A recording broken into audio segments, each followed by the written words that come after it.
तैयार रहिए। स्टार्ट।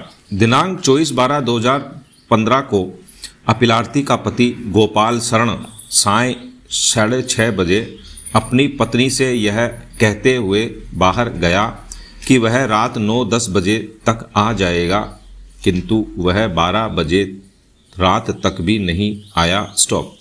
अपीलार्थी एवं उसके घर के सदस्यों ने संभावित जगहों पर उसकी खोज की, किंतु उसका कोई पता नहीं चला। स्टॉप। अगली सुबह अपीलार्थी एवं उसके घर के सदस्यों को पड़ोसियों से पता चला कि गोपाल शरण का शरीर घनश्याम के खेत के टैंक में पड़ा हुआ है। स्टॉप।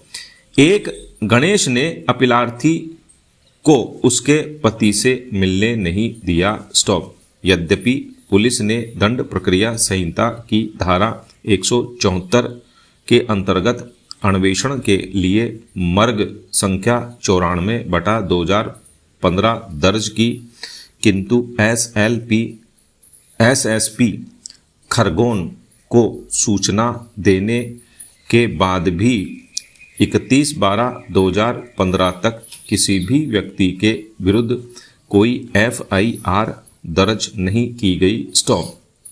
अंततः अपीलार्थी के दंड प्रक्रिया संहिता की धारा 156(3) के अंतर्गत प्रस्तुत परिवाद पर ACJM के आदेश से भारतीय दंड संहिता की धारा 302/34 के अंतर्गत प्रत्युत्तर दाता गण के विरुद्ध प्रथम सूचना रिपोर्ट दर्ज की गई। स्टॉप। हालांकि अभियुक्त संख्या 1 एवं 2 की अग्रिम जमानत याचिका उच्चतम न्यायालय में लंबित है, किंतु इसी बीच अभियुक्त संख्या 1 एवं 2 प्रत्युत्तर दाता संख्या 1 एवं 2 के विरुद्ध विद्वान अतिरिक्त सत्र न्यायाधीश मंडलेश्वर ने भारतीय दंड संहिता की धारा 302/34 के अंतर्गत आरोप विरचित किया, जिसे उच्च न्यायालय मध्य प्रदेश ने आक्षेपित आदेश दिनांक 25/2/2019 के द्वारा निरस्त कर दिया और अभियुक्त गण को उन्मोचित कर दिया। स्टॉप। अतः मृतक की पत्नी परिवादिनी ने यह SLP अपील प्रस्तुत की। स्टॉप। पेरा। निर्णय 1। आरोप पत्र के अनुसार दिनांक 24/12/2015 को गोपाल शरण अभियुक्त घनश्याम और भगवान के साथ घनश्याम के फार्म पर ट्रैक्टर से खेत जोतने के लिए गया था, जहां तीनों ने एक साथ शराब पी। स्टॉप। इसलिए गोपाल शरण अंतिम बार अभियुक्त संख्या 1 एवं 2 प्रत्युत्तर दाता गण के साथ देखा गया था। स्टॉप। घनश्याम की पत्नी उषा एवं पुत्री निशा के अनुसार घनश्याम रात 9 बजे तक घर वापस आ गया था, जबकि गोपाल शरण का शव घनश्याम के खेत के टैंक में पाया गया। स्टॉप। फिर भी इसकी सूचना घनश्याम ने न तो पुलिस को दी और न ही अपीलार्थी या उसके परिवार के सदस्यों को। स्टॉप। इतना ही नहीं, घनश्याम के पुत्र गणेश ने अपीलार्थी को उसके पति का शव देखने नहीं दिया और उसे पकड़कर उसके कमरे में बंद कर दिया। स्टॉप।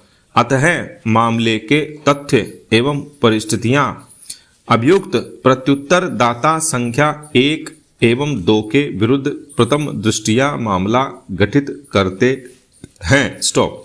आरोप विरचन के समय न्यायालय को केवल यह देखना होता है कि क्या प्रथम दृष्टया मामला गठित होता है या नहीं। स्टॉप।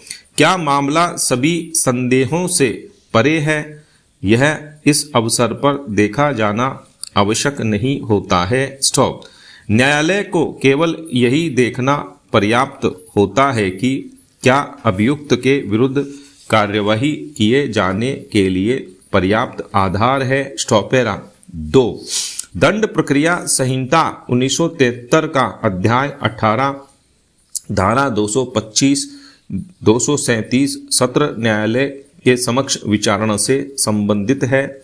धारा 226 के अनुपालन में लोक अभियोजक को सत्र न्यायालय के समक्ष अभियुक्त के विरुद्ध लगाए गए आरोप का वर्णन करते हुए और यह बताते हुए मामला प्रारंभ करना आवश्यक है कि वह अभियुक्त के दोष को किस साक्ष्य से साबित करने की प्रस्तावना करता है। स्टॉप।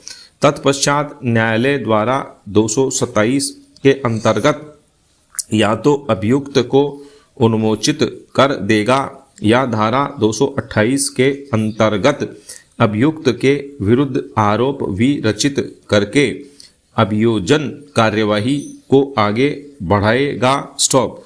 धारा 227 एवं 228 के मूल प्रावधान निम्नवत हैं। स्टॉप। पैरा। धारा 227 उन्मोचन। यदि मामले के अभिलेख और उसके साथ दिए गए दस्तावेजों पर विचार कर लेने पर और इस निमित्त अभियुक्त और अभियोजन के निवेदन की सुनवाई कर लेने के पश्चात न्यायाधीश यह समझता है कि अभियुक्त के विरुद्ध कार्यवाही करने के लिए पर्याप्त आधार नहीं है, तो वह अभियुक्त को उन्मोचित कर देगा और ऐसा करने के अपने कारणों को लेखबद्ध करेगा। स्टॉप।